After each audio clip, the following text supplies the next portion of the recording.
All right, welcome into Healthy Debate, but I'm going to be honest and upfront with you on this one. It's going to be a very unhealthy debate, Tommy, because I think Keeg said it in Stool Scenes last week, like this is all Rico's talked about for three days. We're going to lock in, kind of unpack Survivor here, and then hopefully this is the end. You know what I mean? Hopefully we can, this is the end. But getting that close, I've had a million scenarios kind of run through my head. We're probably going to bounce back and forth all the way. But I guess overall, is there any doubt in your mind that Rhea played the best game, was a rightful winner? Is there? No, I think Rhea played a fantastic game. Yeah, very deserving winner. I think that Survivor Barstool, is a game all about managing like your threat level, making sure people are never targeting you, and she did that masterfully. Her name never came up. You were the only one that voted for her the whole game, and that was more of a play to flush an idol. She kept her threat level low despite being aligned with the biggest threat in Dave. She was able to protect him at multiple times, like he said, where people would bring his name to her and she'd be like, no, and nobody ever rang any bells and, influenced a lot of votes on the right side of pretty much every vote. So she played a fantastic game. And I did want to say, you were bringing up how you've been, a little frantic from this. It was last week. It was the day before we went to the office in Chicago to shoot the reunion. I was sitting down in the hotel lobby eating some egg whites and overnight oats. Rico came down, went on an incoherent 10-minute ramble about something he should have done with his key, and then walked out. And I was like, I have no idea what Rico just said. And I think he's been doing a lot of that. So I'm excited to be your therapist very hard, this week. All right, one last kind of big picture thing. I want to dive into more mine so we can stay wherever, my moves and different things like that. But a ton of people watch it and they know all the information and then kind of judge you.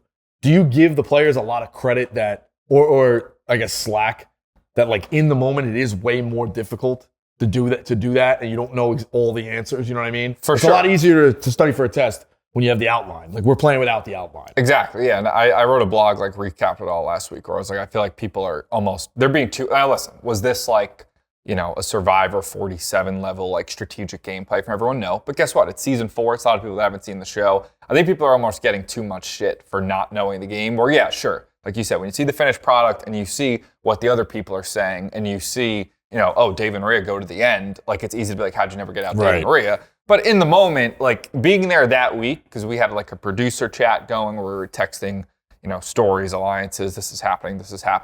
There was some stuff for sure. I was like, what the fuck are these people doing? But there wasn't an overwhelming, there's probably less than you would think where I was like, this is really stupid. Yeah. How did you think I played? I know you wrote some nice words. I thought you played very well. I think that every Survivor season has the likable underdog that people cheer. Usually the jury and the audience is cheering for. Spencer Bledsoe, season 28 is a great example of one of those where, you relied on, I guess you didn't win a challenge, right? I won one at the Pink Wedding. I got very close. And we could talk about that. I mean, some of those, the tile challenge, I should have left that alone. Right. Leaving that alone. I had the word immunity in the puzzle. Rhea looked over, took immunity, and then kind of solved the puzzle. So I was close in that. I was close in the tiles, and then I was close in the ball one all the way through. Right. So I guess it was more the keys than the idol for you. Very close, yeah, I mean, I do think giving Dave, I know it made him the biggest rider in the world, and long term it's right. If we're keeping it to the game, giving Dave the idol was a crazy move. Very dumb.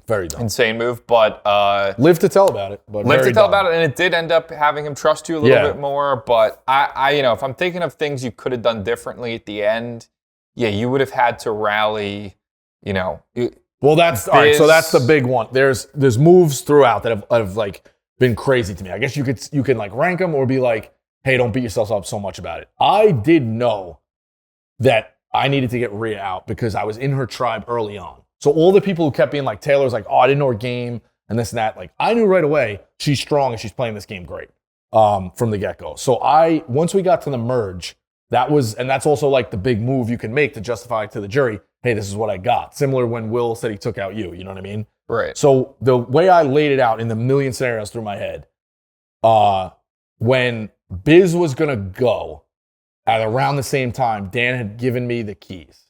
There's a few different offsets of those moves. I should have told Dan to play the boxes because his vote didn't matter.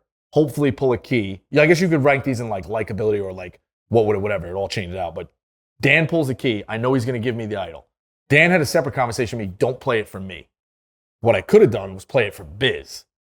And Rhea knows Biz. But you didn't have an idol at that point. I know. It's all looking back, big regrets. All right, not pulling the idol. So I guess that's hypothetical. Yeah, but you can't regret not pulling the idol. It is what it is. Yeah. Well, I regret pulling it on the third one. It is what it is. So getting bids to flip. But then the biggest, as you move on, like the other big one was, I did have the idol when Big Cat went out. So technically I could have played it on him, but Big Cat was never going to vote Rhea. And that's where it gets hairy. So then it leaves up a vote of Dave and Rhea. And that's where it's very complicated because then you could backstab Dave, which is not cool. I think what you could have done actually, so Dave, Rhea, and Mubi were always, and it seems like Kelly was then with them. At Final 8, maybe you could have rallied Biz, Megan, and Big Cat to force a tie. That probably would have been the best move because Megan would have listened to Big Cat. Big Cat was ready to go against Dave, and then Biz would have probably just done whatever. Now, again, that's only 4. You don't have an idol at that point, but maybe you're able to drum something up there. Or you go to the majority and you say, let's all split the votes on Biz and Big Cat in case one of them is an idol. And the way you split the votes, you end up having the majority and they're out. Or honestly, watching it, I had thoughts. So when you at Final 6, you have the idol, the girls bully you into telling them they have the idol. There is one side where it's like, that's a good move to tell them because it does create chaos that could cause distrust moving forward in the game. And like maybe you're able to make a crack at them, and maybe also they end up not even putting enough votes on you to get you out. But if you really wanted to get Rhea out, who was the biggest threat, then you don't tell anybody you have an idol. You get up, everyone votes for you. You vote for Rhea. You get up at tribal council. You play it. She goes home. Unless she played I wonder if nobody knew I had it. Does she, and I play it, does she then know there's a possibility I'm going? So she probably would have played it. Yeah, I think that's the most. Then it's flushed. Yeah, I think, but that's the most frustrating thing to me. I didn't just need her idol out. I needed her out.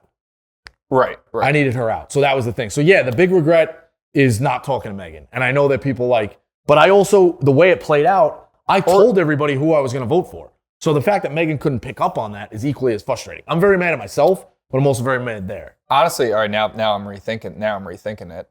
You don't tell anyone you have the idol. You play that or you vote for Mubi.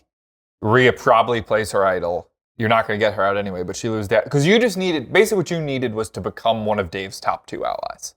Whereas they were Rhea and Mubi. Right. If you take out, I mean, obviously Rhea was playing a far better game than Mubi and was the bigger jury threat. But if you're able to take one of them out and you kind of slide in as that new third, that would have worked as well. Yeah. The other one was, right at the end, was Megan I should have told Megan, don't tell anybody I have the idol. And maybe we could force a split here with Mubi. Because Dave was never at Final 5 when I went home. There's a world, Megan tells everybody I have the idol, right? Or it tells everybody I pulled the key right away, and that kind of fucks things up. Yeah. So you were... There was a world where we could have forced a split on Mubi. If Megan stuck with me, now I think Megan wanted me out, so that's where it gets hairy. But if me and Megan vote Mubi, they act like I have the idol. Rhea and Mubi vote me, and Dave votes Megan, it's 2-2. It's a 2-2 split. Or no, honestly, what you could have done is, and I think I said this when you brought this to me, I think that's almost more complicated. I think you're voting Megan. Dave is voting Megan.